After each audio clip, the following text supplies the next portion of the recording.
My name is Mai Atafo, and I'm primarily a fashion designer, creative director of Mai Atafo, the clothing label. We make menswear and women's wear, and also wedding dresses or bridal, as you guess maybe. I've been doing this for close to over 9 years now, full time. I worked in corporate for a while. I worked in corporate for things like over 8 years, British American Tobacco and Guinness Nigerian PLC. So I exited my role in Guinness Nigerian PLC in 2010 to face this full time.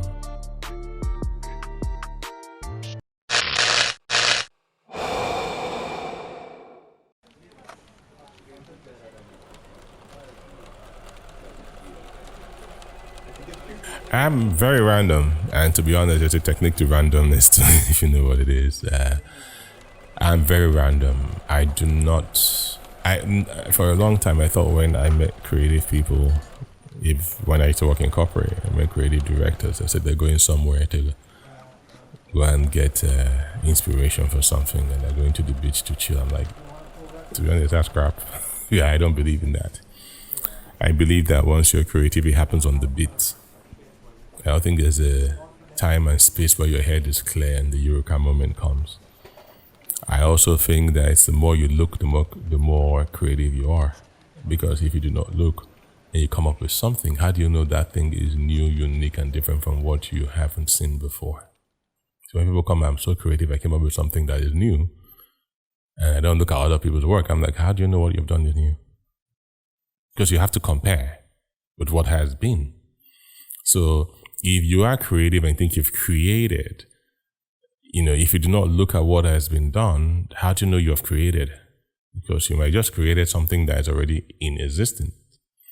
So that's the problem I have. So that's why my own process is pretty much random. And it always starts with an idea of something. And during execution, the idea expands, sometimes leaves the core of what it is into something totally different, but it's fine.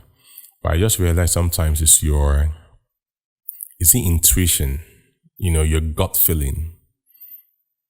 If we listen to our gut feeling only 10% of the time, we'll all be better.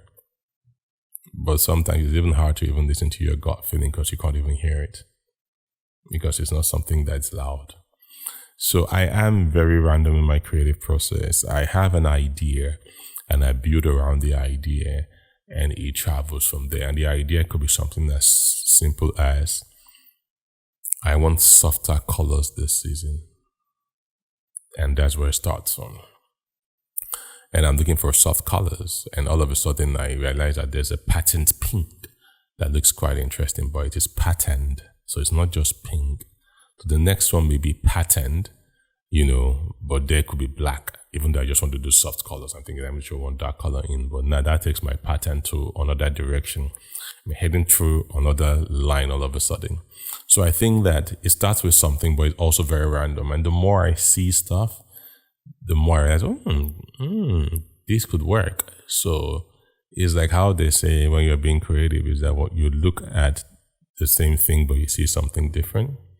That's what happens to me a lot. So I look at older people's work and I see something different than what they have created.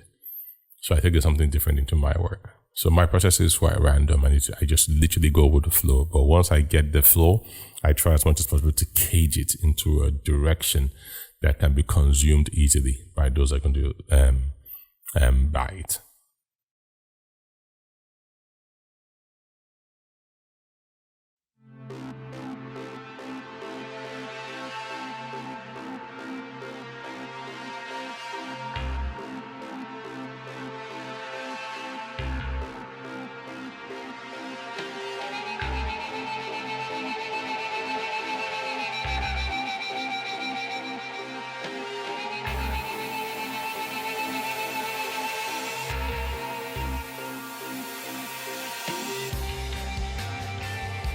Funny thing is that I do not think that I run on ideologies.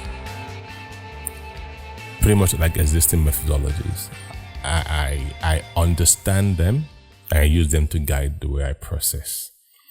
But I don't think so if I was to talk to you today, I probably would hardly quote 10 different people that have said 10 amazing things, because I do not hold them to heart. So I may hold the principle of what they say, but not what they have said. So there's not like one person that I say, oh, this person said this. And I think that what has happened that over time, I've come up with my own things that I managed to crystallize into statements that I live by, and not because I heard someone say it. So the way that I think is that there's always like a little bit of financial freedom. I think is very important for everybody. I think everybody wants to be able to do what they want to do when they want to do and how they want to do it because they can afford it. That may be me buying myself a blue car, or you buying yourself a blue Bentley, and my blue car is a Toyota, but yours is a Bentley. At the end of the day, we both bought blue cars, so it's perspective. You see, so there's always a financial-ish kind of backing that everything that I do. So it's like I always tell people that it's great to have passion, but the one thing that will kill your passion is poverty. It's never really yours until it's in your hands. Something I live by too. Even though you've worked for it, if it's not in your hands, it's not yours. Because life throws things at you that nothing is guaranteed. The fact that you won the election doesn't mean you'll be president. The fact that you made the garments doesn't mean that you will get paid for it, because you could get screwed over and you don't get paid for it. So nothing is guaranteed. You make the hottest song in the world and it doesn't become number one because someone decided to make a stupid song that was clearly stupid to the world, but the world just felt like that's what they needed at that point in time. So nothing is guaranteed until it's in your hand, no matter how hard you've worked for it. Something I also live by. Recently, I said something when I was at Harvard, which is, we always spend time trying to change the narrative as Africans because someone has gone ahead to say something. So we are trying to change the narrative. And I say, but our biggest problem is that we do not narrate. So I say, instead of trying to change the narrative, just narrate in the first place. Because when we do something that is totally amazing, we do not blow the roof off that thing. We don't. We wait for people to actually do it for us. We don't. But when someone now goes ahead and this is you're spending time trying to defend. So the power you want to use to defend, just use it to put it out there in the first place.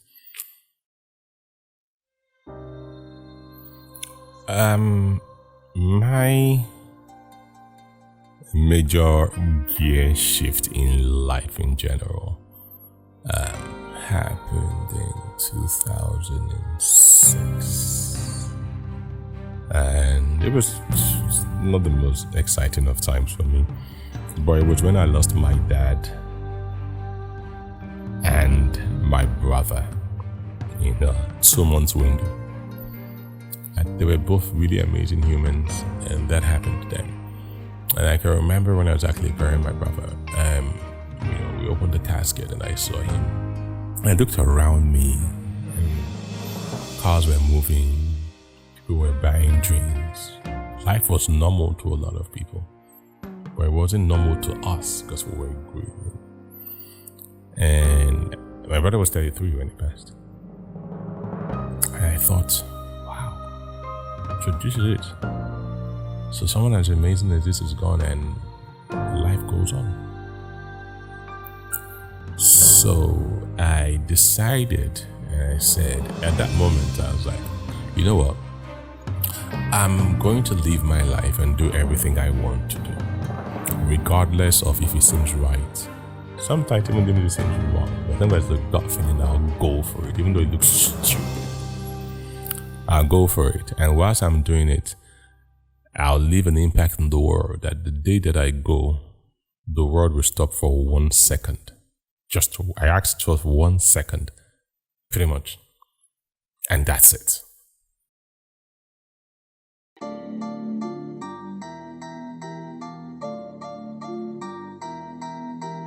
Regardless of how much knowledge and information is required to achieve genius, Mai has proven that gut is what gets you to the extraordinary.